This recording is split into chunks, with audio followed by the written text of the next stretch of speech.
Nesta manhã, quando trataremos deste tema, haverá lugar para Jesus em 2020?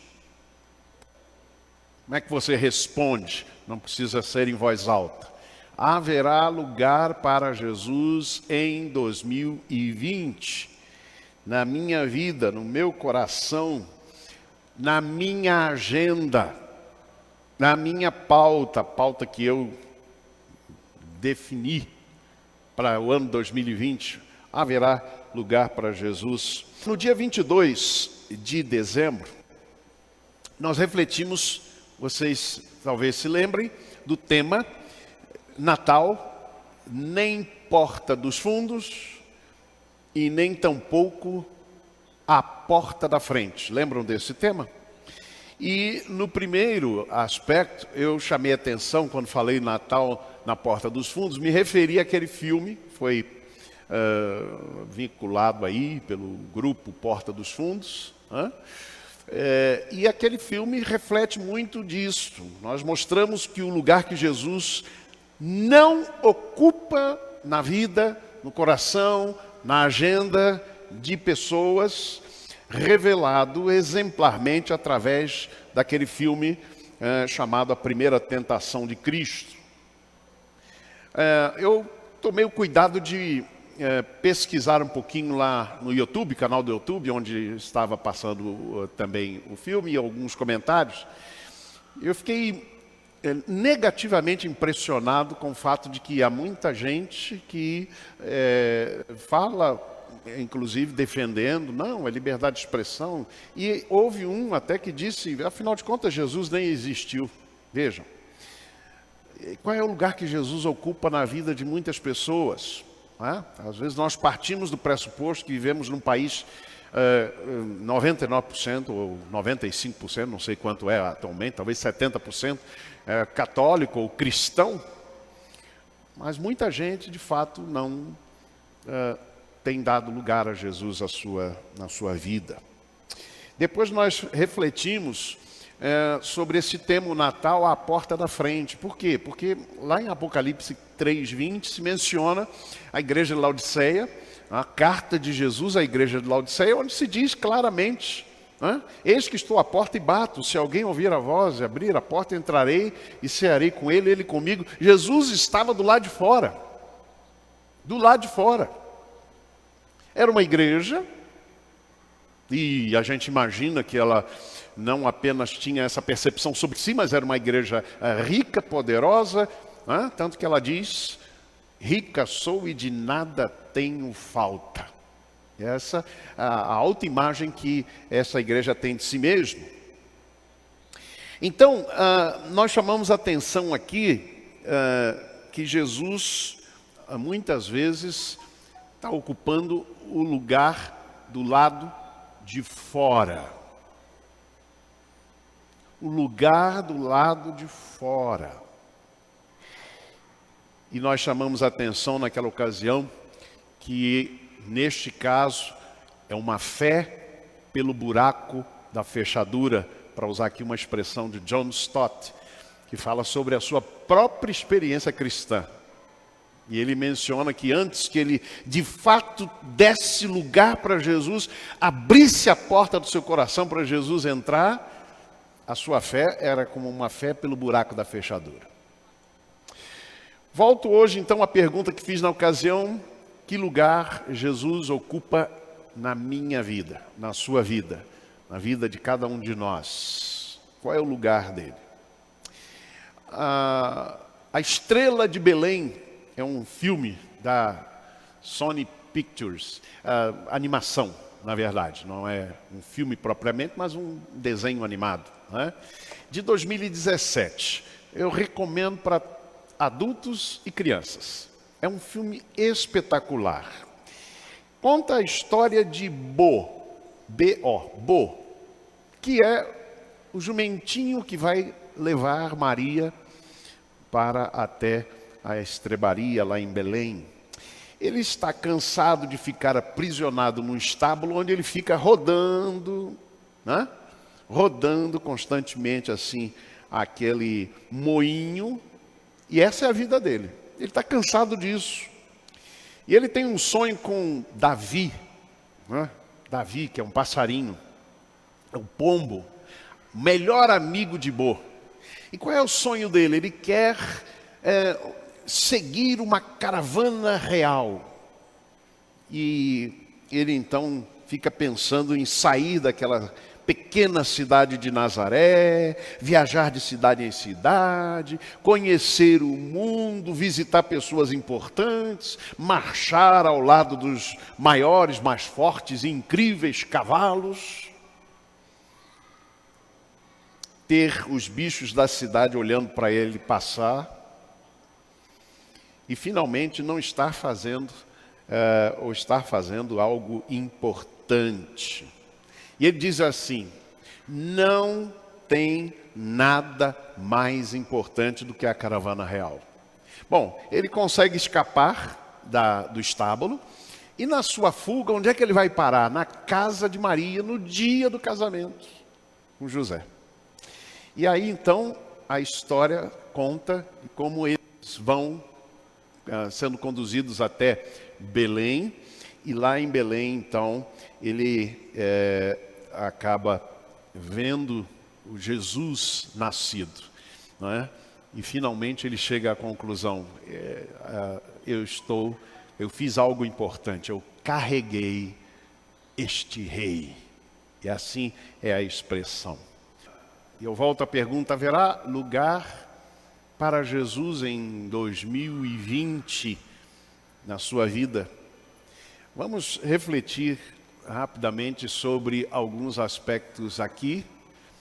E o primeiro deles que eu quero chamar a sua atenção é isso. Não havia lugar para Jesus na hospedaria. Lucas 2, 7 fala sobre o nascimento, então, de Jesus ali naquele estábulo, ali naquela manjedoura. E diz assim: e ela, Maria, deu à luz o seu filho primogênito, enfaixou e o deitou numa manjedoura, porque não havia lugar para eles na hospedaria. Bom, isso nós já sabemos, né? Aqui no pequeno desenho animado você viu várias pessoas respondendo: desculpe, não tem lugar, desculpe, não tem lugar.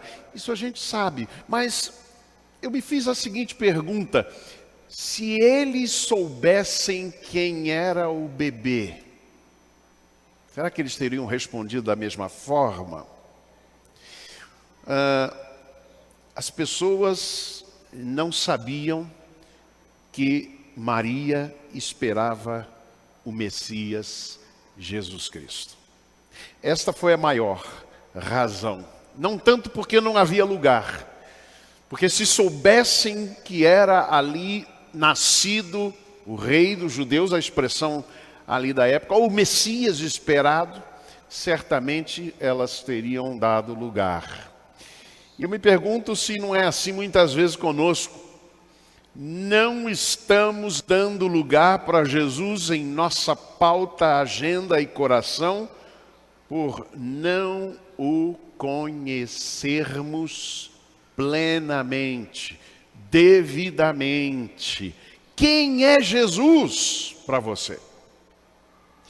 E o lugar que você tem dado a Jesus na sua vida, como eu disse, na sua pauta, na sua agenda, não é?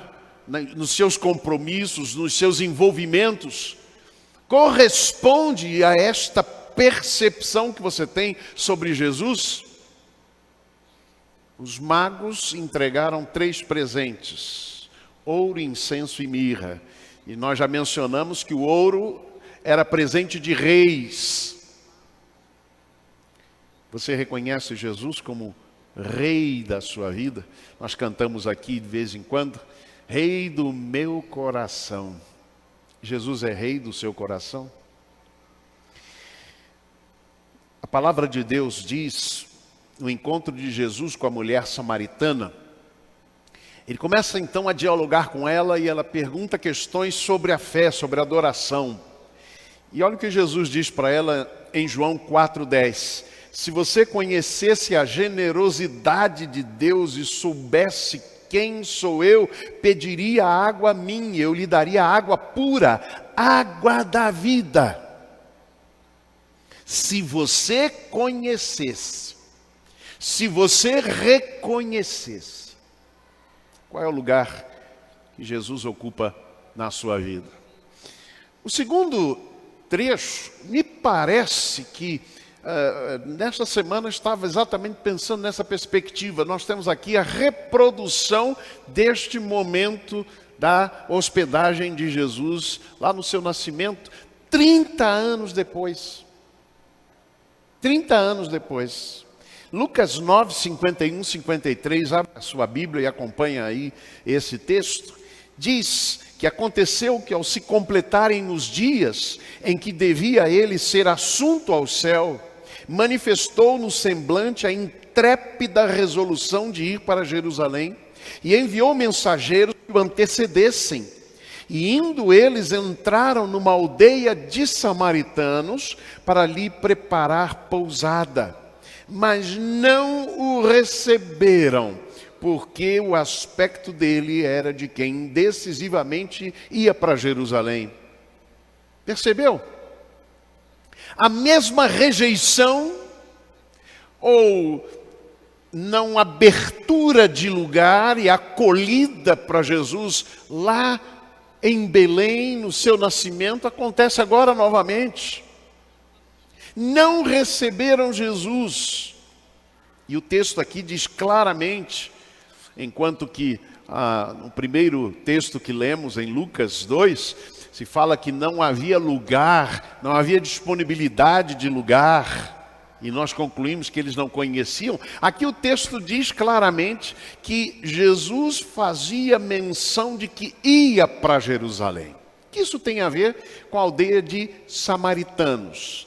Vamos lembrar que em 722, o Império Assírio invadiu o Reino do Norte, cuja capital era Samaria. E o Império Assírio, na época, era o poderio, era o império que dominava todas as nações. Eles então invadem Samaria, destroem a cidade e eles praticam uma política de misturar os povos dominados para que eles nunca mais tivessem qualquer sentimento nacionalista de lutar contra o império. E é isso que eles fazem com os judeus habitantes, o povo de Israel, não é? O reino do norte, o reino de Israel, é isso que eles fazem com os samaritanos. Eles forçam casamentos entre os samaritanos e os outros povos dominados, de tal modo, irmãos, que do ponto de vista do reino do sul, do reino de Judá, de Jerusalém, estes já não eram mais judeus puros, eram samaritanos. E assim vem toda uma história de rejeição. Se lembram da mulher samaritana? Quando se encontra com Jesus, o que ela diz para Jesus? Como tu, sendo judeu, falas comigo, mulher, e além de mulher, samaritana. Então o que havia no coração dos samaritanos era uma experiência extremamente negativa, não só aquela de 722, mas toda uma história de preconceito, toda uma história de amargura e de ressentimento com alguma coisa que eles não apenas tinham vivido no passado, mas que continuavam a viver. Sabe o que eu percebo nisso? É que muitas vezes, experiências negativas nossas, nós transferimos para Deus. Nós começamos a pensar, por que Deus não me livrou desse mal? Por que Deus não castiga quem fez mal contra mim? E nós começamos a colocar sobre Deus toda a consequência de amargura e ressentimento de experiências que nós vivemos, irmãos. Isso me ensina que não estamos muitas vezes dando lugar para Jesus em nossa pauta, em nossa agenda e em nosso coração quando nós vivemos ou por nós trazermos no nosso coração amarguras e ressentimentos do que nos fizeram no passado, questões não resolvidas ou mal resolvidas com o nosso passado. Somos chamados a nos reconciliarmos com o nosso passado, se ele de alguma forma nos impede que abramos a nossa vida e que coloquemos ou que ofereçamos a Jesus o lugar devido, dar a Jesus o lugar devido que ele precisa ocupar na minha vida e na sua vida. Mas em terceiro lugar, não havia lugar para Jesus no espírito belicoso dos discípulos. Eu coloquei essa imagem aí da estátua que está lá no Rio de Janeiro, foi presente dos franceses, me parece, né? Cristo Redentor. Por quê? Jesus aí está, ou esta imagem está com os braços abertos, com a ideia de que o Cristo Redentor está de braços abertos para todos aqueles ali daquela cidade e os que chegam àquela cidade.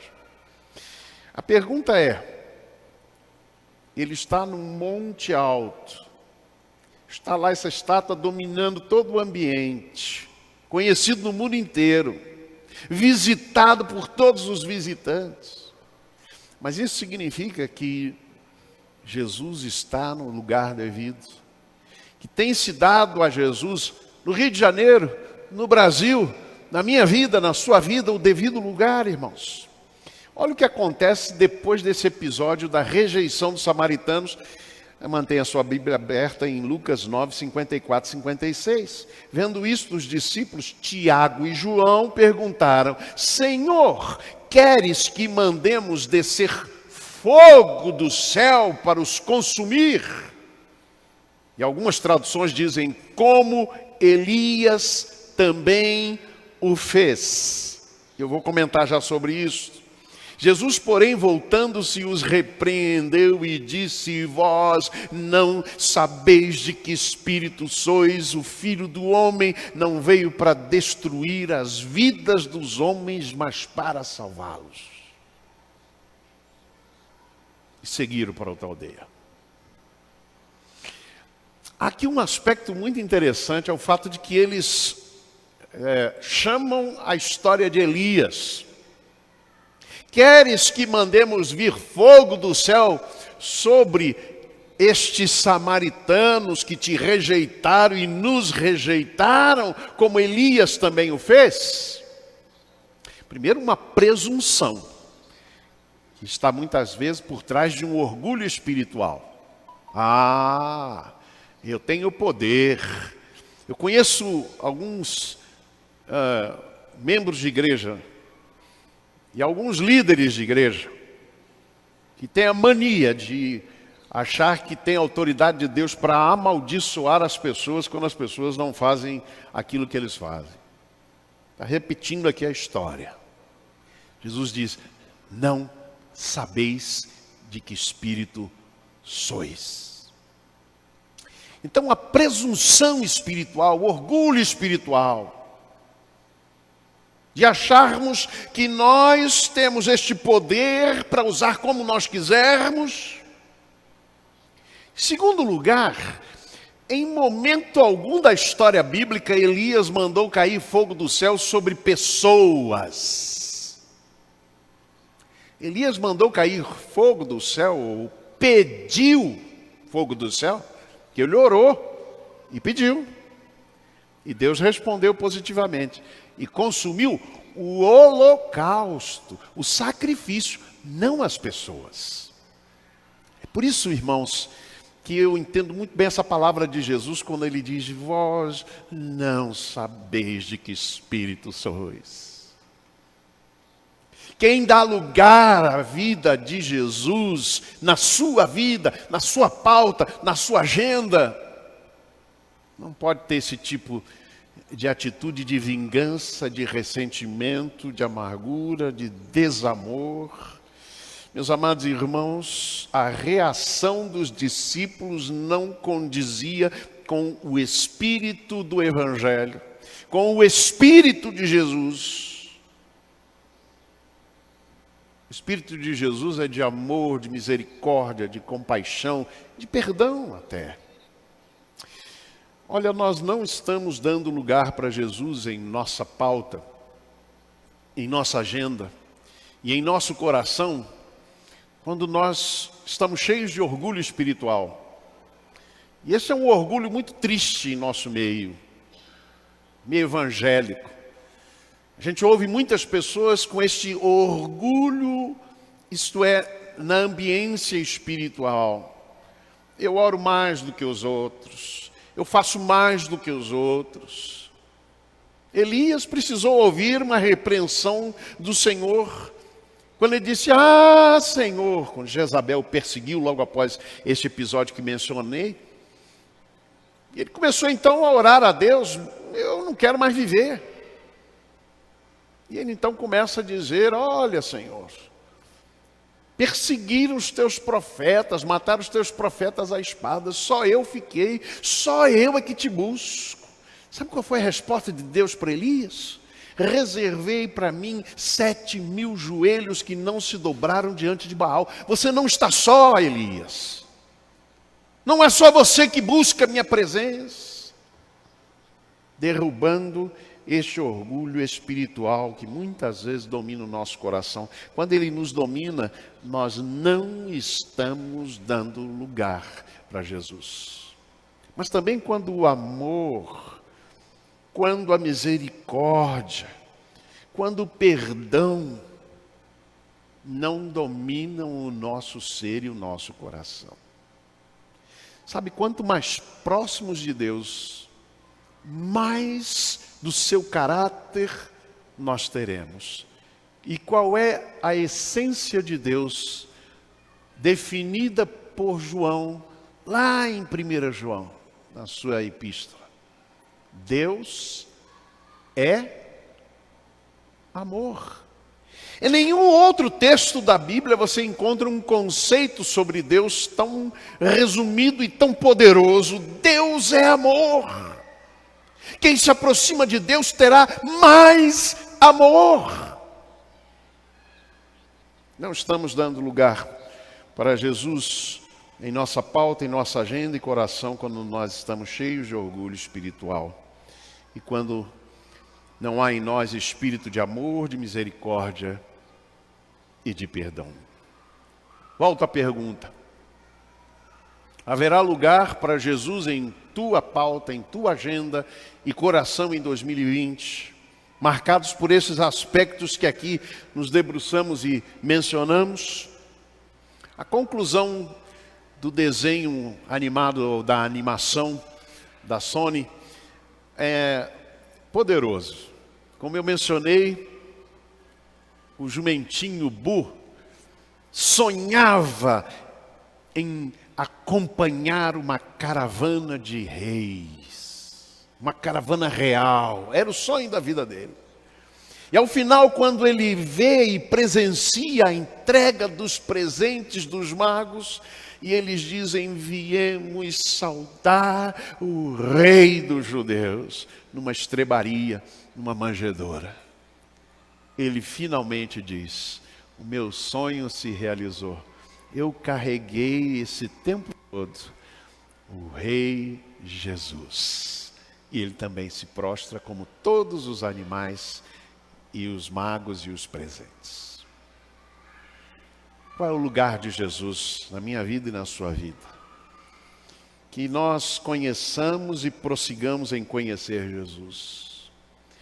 Que nos libertemos de toda amargura e ressentimento que tenhamos no coração. Caminhemos em humildade na presença de Deus e dos homens. Que nosso coração seja dominado pelo amor, pela misericórdia e pelo perdão. Que assim Jesus habite em nós.